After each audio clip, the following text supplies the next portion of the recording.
Good morning, you guys. Welcome to week 2 of remote learning. Today, I think what we're going to do is do some work with that unit circle and review with you how to solve a trig equation. All right, so here we go. I can solve a trig equation. So when we solve these today, we want to give all of our answers in radian form on the interval from 0 to 2 pi. So let's take a look at this first example. In this first example, we can think of it almost as a linear function where we want to isolate the cosine of x. I'm going to add 3 to both sides.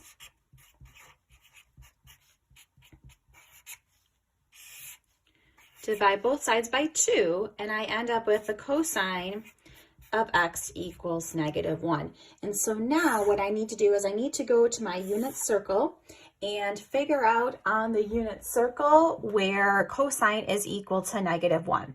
So if I look at my 0 degrees, 90 degrees, 180, 270, I know the coordinates here are 1, 0. Here I have 0, 1, -1, 0, and then 0, -1.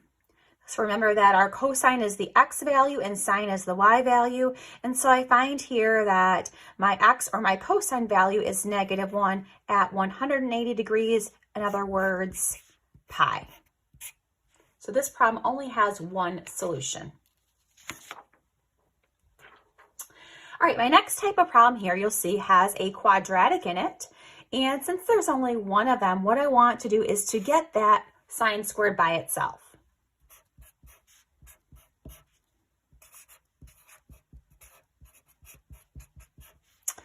Divide both sides by 2. And then I can take the square root of both sides. Don't forget that plus or minus in front. So 1 over the square root of 2, which we know if I rationalize that is equivalent to plus or minus the square root of 2 over 2. And that's how we're more likely to see it on our unit circle. So if I think about my unit circle and I look at my first quadrant here, I'm going to take a look at each of the angles here. So this is my 30-degree angle or my 45, which is pi over 6. And you'll notice that the numerator for cosine is the square root of 3, and the numerator for sine is just a 1. So if I take a look at the 45-degree angle or pi over 4, I have a square root of 2 and a square root of 2 for the numerator and the denominators. Square root of 2 over 2 for both sine and cosine. And so I'm going to end up then with all values of pi over 4.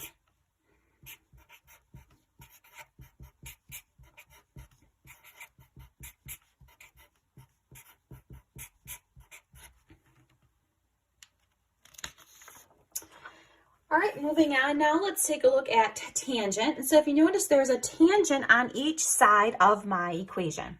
So I am going to subtract 2 tangent of x from both sides. Those are both linear terms. I have 6 tangent of x plus 4 equals -2. Subtract 4.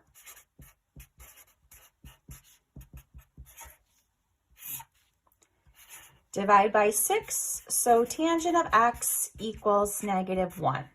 So when we find tangent by using the hand trick, we are going to want to flip the hand. So if I, for example, take a look at my 30-degree angle or pi over 6 and I flip it over, then the tangent's going to be 1 over the square root of 3. If I take a look at my 45-degree angle or my pi over 4 and I flip it over, I end up with 2 over 2, which is 1. So we know that pi over 4 is going to be the angles that we're looking at to find my tangent. If I remember a smart trig class, tangent's positive in the first and third quadrants, which means it's negative here and here. So the pi over 4 value in my second quadrant is going to be 3 pi over 4. And then the pi over 4 value down here in the fourth quadrant is 7 pi over 4. So 2 solutions on this problem. Now let's take a look at cosecant. So we didn't do a lot of cosecant, secant, cotangent in class, but these are things that you do need to be able to do. So just like with the first example, I'm going to get the cosecant here by itself. So I have cosecant of theta equals -2. And when I deal with the reciprocal function, such as cosecant, I find it's best to rewrite it as the reciprocal. The reciprocal of cosecant is sine, so that's the reciprocal here. Then the reciprocal of -2 is -1/2. So looking at my unit circle, first of all with sine. So sine is positive in the first and second quadrants, which means that my solutions are going to be down here in those two.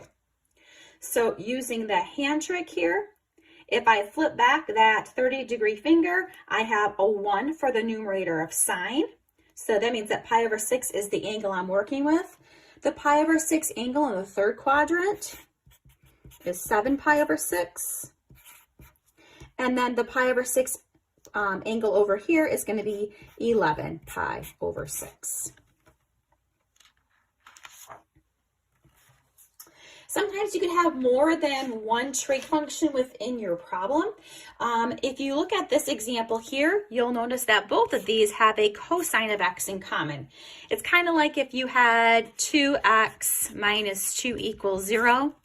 You could factor a 2 out of that and it would be easier to simplify. So because these both have a cosine in common, I am going to factor out the cosine.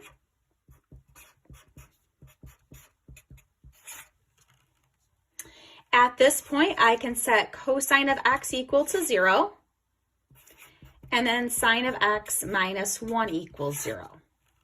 So on the unit circle,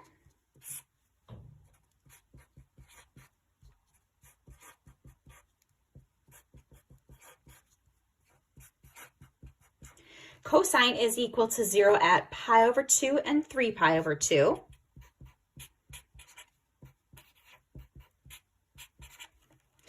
And then for sine of x minus 1, I get sine of x equals 1. And so we see here that on the unit circle, the sine of x is equal to 1 at this point, which is pi over 2. So no need to rewrite it if you don't want to. Your final answers here are pi over 2 and 3 pi over 2.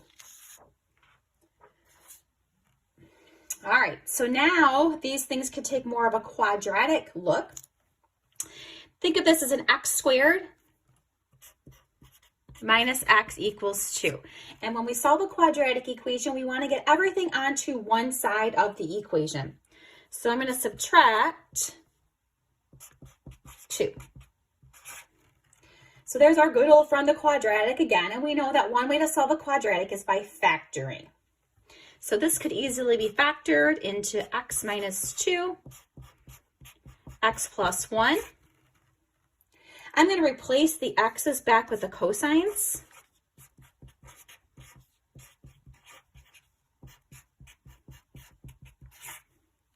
So when I set each of these equal to 0,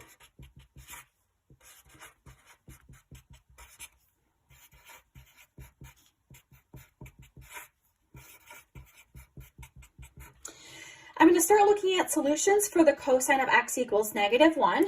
And if we think back to the last example here, if I look at my axes, I know that cosine is equal to -1 at pi.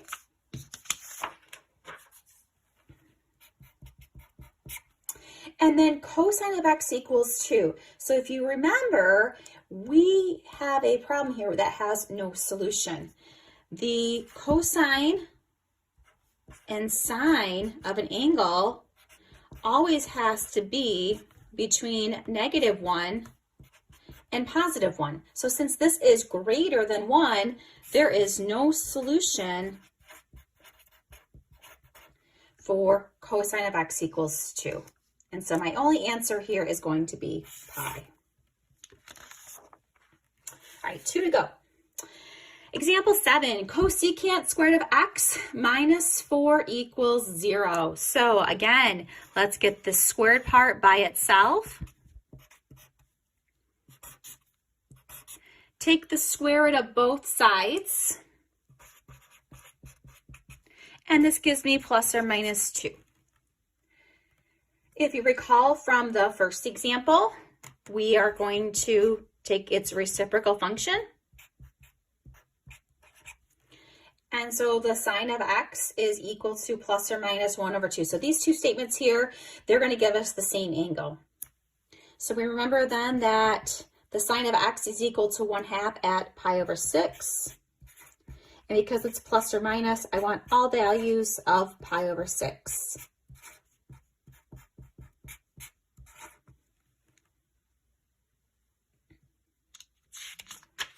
All right, last one for this week. So let's look at that quadratic type of problem again. And if you'll notice, this one isn't quite as quick to factor as the other one. So again, remember, if you feel more comfortable with writing it with an x as opposed to the trig function, that is fine. So 2x squared minus x minus 1. I cannot factor out the 2, so I'm going to use the little root method, and we're going to multiply 2 by negative 1. And so now this is something that's easier for me to factor.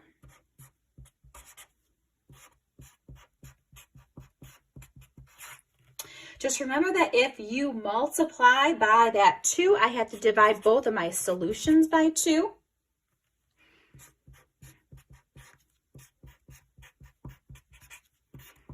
And so now it's factored. And so now I am just going to replace sine of x in for the x.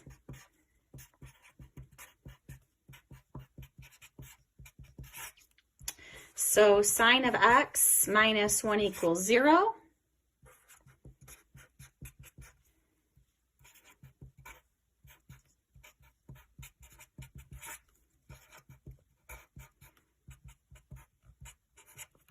So from before, we saw that the sine of x equals 1 at pi over 2. And then negative 1/2 for sine, that's still going to be a pi over 6 angle. But because it's negative, we're looking at quadrants 3 and 4. And so I also need to include the 7 pi over 6 and 11 pi over 6.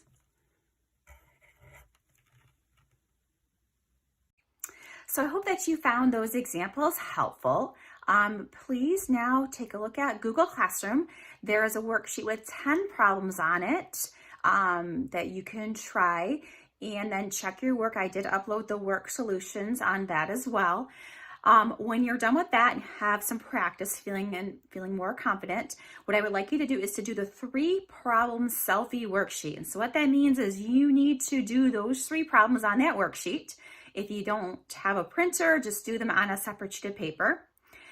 Please show your work. And then when you're done with that, I would like you to take a selfie of yourself holding your 3 problems and their work, and then turn it in on Google Classroom for your assignment. So that is the only thing you need to turn in to me, is that 3 problem worksheet. I look forward to seeing your faces, and I hope you all have a good week. If you have questions, please feel free to email me through my normal email or Google Classroom. Bye guys.